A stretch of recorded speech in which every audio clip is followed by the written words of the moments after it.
குழந்தை என்னை விட்டு போயிட போறான்னு தெரிஞ்சுக்கிறதுக்காகவா எனக்கு பைத்தியம் தெளிஞ்சது. என்னோட மாமியாரோட சந்தோஷத்துக்காக திரும்பவும் நான் டியூட்டில ஜாயின் பண்ணேன். இப்போ என்னோட அக்காவை அரெஸ்ட் பண்ண வேண்டிய ஒரு சூழ்நிலை வருமோன்னு நான் கவலைப்பட்டு இருக்கேன். நாமெல்லாம் கோயிலுக்கு நேர்ந்து விட்ட ஆடு மாதிரி. நாம நம்ம உணர்ச்சியை பலி கொடுத்து தான் சட்டத்துக்கு சர்வீஸ் பண்ணி ஆகணும். யூனிஃபார்ம் போடாத வரைக்கும் நீங்க என்ன சாதிச்சீங்கன்னு யோசிச்சு பாருங்க. நாளைக்கு ரிட்டையர் ஆனதுக்கு பிறகு நீங்க நினைச்சு பார்த்து சந்தோஷப்பட்ட அந்த பீரியட்ல இருந்து எதையுமே எடுக்க முடியாது. பட் நீங்க டியூட்டில இருந்த காலத்துல இப்ப கஷ்டமா தெரியுற ஒவ்வொரு விஷயமும் நாளைக்கு நீங்க நினைச்சு பெருமைப்பட வேண்டிய விஷயமா இருக்கும். ஐ மீன் இட்.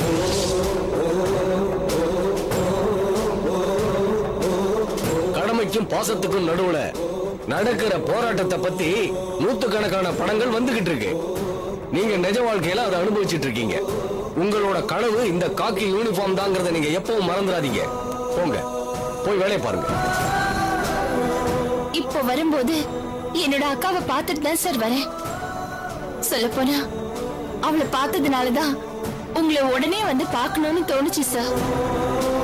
பாசம் கண்ணு மறைச்சு கடமையில இருந்து நான் தவறிடுவேணுங்கிற பயம் கூட ஒரு காரணமா இருந்திருக்கலாம். ஆனா இப்போ நான் உங்ககிட்ட உண்மையை சொல்லிட்டேன். நான் தடுமாறுனா தூக்கி விடுறதுக்கு நீங்க இருக்கீங்கிற ஒரு நம்பிக்கையில நான் போறேன். அவசரப்படாதீங்க ரஞ்சினி. இதுலயும் எப்பவும் நிதானமா யோசிச்சு தெளிவான எவிடன்ஸோட கேஸ் அப்ரோச் பண்ணுங்க. Best of luck. Yes sir.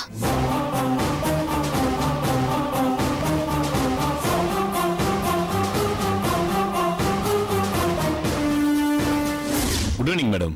அர்ஜென்டா பார்க்கணும்னு போன் பண்ணீங்க. இருந்த அப்பாயின்மெண்ட்டை கூட 1 hour தள்ளி வச்சிருக்கேன். Thank you sir. நீங்க ரொம்ப பிஸியான சைக்காட்ரிஸ்ட். ஈவினிங் ஹவர்ஸ்ல உங்களை டிஸ்டர்ப் பண்ணணுமான்னு நினைச்சிட்டு தான் போன் பண்ணேன். நோ ப்ராப்ளம், சொல்லுங்க. ஒரு பெக்யூலியர் கேஸ் இன்வெஸ்டிகேட் பண்ணிட்டு இருக்கேன் டாக்டர்.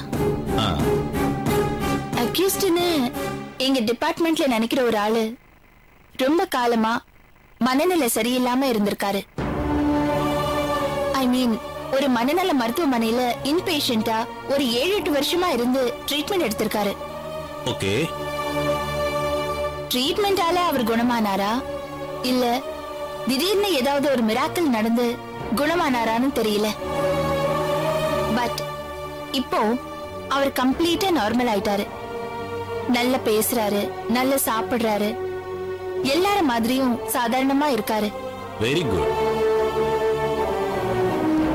இங்கதான் டாக்டர் ப்ராப்ளமே ஆரம்பிக்குது. அவரு பைத்தியம் ஆகிறதுக்கு முன்னால ஒரு தப்பு செஞ்சிருக்காரு. உங்ககிட்ட சொல்றதுக்கு என்ன, ஒரு கொலை பண்ணிட்டு அதுக்கப்புறமா தான் அந்த ஆளு பைத்தியம் ஆயிருக்காரு. ஓ, ஐ see. ஒருவேளை தன்னை அறியாமலே கொலை பண்ணதுனால கூட அவர் பைத்தியமா இருக்கலாம் இல்லையா? தெரியல. என்ன ப்ராப்ளம்னா, அந்த ஆளை இப்ப அரெஸ்ட் பண்ணாதான் அந்த கேஸ் முடிக்க முடியும். ஆளு யாருன்னு தெரிஞ்சிருக்கு, அரெஸ்ட் பண்ணிட வேண்டியதானே? பண்ணலாம் டாக்டர், அது பிரச்சனை இல்ல. ஆனா 7-8 வருஷத்துக்கு முன்னாடி நீ செஞ்ச கொலைக்கு இப்போ உன்னை அரெஸ்ட் பண்ண போறேன்னு சொன்னா திரும்பவும் அந்த ஆளு மென்டலா அப்செட் ஆயிடுவாரோன்னு எனக்கு டவுட்டா இருக்கு. இப்போ அந்த ஆளுக்கு அந்த ஞாபகம் எல்லாம் கூட இருக்கான்னு எனக்கு தெரியல. அவரோட குடும்பம், குழந்தை, சொந்தக்காரங்க. நீங்க என்ன சொல்ல வர்றீங்கன்னு எனக்கு புரியுது. இருந்திருந்து இவ்வளவு வருஷம் கழிச்சு பைத்தியம் சரியான ஒருத்தரை இப்போ ஒரு கொலை கேஸ்ல அரெஸ்ட் பண்ணா திரும்பவும் அவர் பைத்தியம் ஆயிடுவாரான்னு கேக்குறீங்க. Yes doctor. எனக்கு தெரிஞ்ச வரைக்கும் அதுக்கு சான்ஸ் இல்ல மேடம்.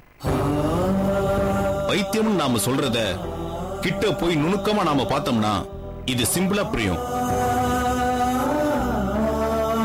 ஒரு சின்ன ஸ்லிப், ஆக்சிடென்ட், கால்ல அடிபட்டு கட்டு போட்டு வீட்டிலே கிடக்குற மாதிரி மைண்ட்ல நடக்கிற ஒரு சின்ன ஆக்சிடென்ட் அது. ட்ரீட்மெண்ட் கொடுத்து சரியாயிட்டாருன்னு சொல்றீங்க. ஒரு தடவை குணமாயிட்டா திரும்பவும் அதே மாதிரி நடக்க சான்ஸே இல்ல மேடம். ரியலி? ஒரு தடவை கால் உடைஞ்சு கட்டு போடுறோம், சரியாயிட்டதுக்கு அப்புறம் திரும்ப எந்திரிச்சு நடக்கிறோம், ஓடுறோம், குதிக்கிறோம், திரும்பவும் ஸ்லிப் ஆக தான் செய்யும். பட் எல்லா தடவையும் கால் உடைஞ்சா போகுது? அதே மாதிரி தான். நான் கால் உடையறத பத்தி சொன்னது ஒரு எக்ஸாம்பிளுக்கு தான். எக்ஸாக்ட்டா அப்படிதான் இருக்கும்னு நான் சொல்ல வரல. பட் என்னோட அனுபவத்துல ஒரு தடவை பைத்தியம் தெளிஞ்சு குணமானவங்களுக்கு திரும்பவும் அதே மாதிரி நிலைமை வந்ததே இல்லை.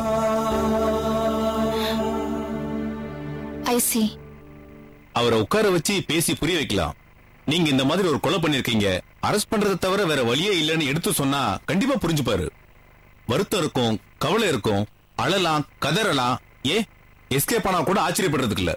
பட் திரும்பவும் பைத்தியம் ஆகிறதுக்கு சான்சஸே இல்ல. Thanks doctor. எனக்கு பெரிய குழப்பம் தெரிந்தது. நான் வரேன். Okay, thank you. வாங்க.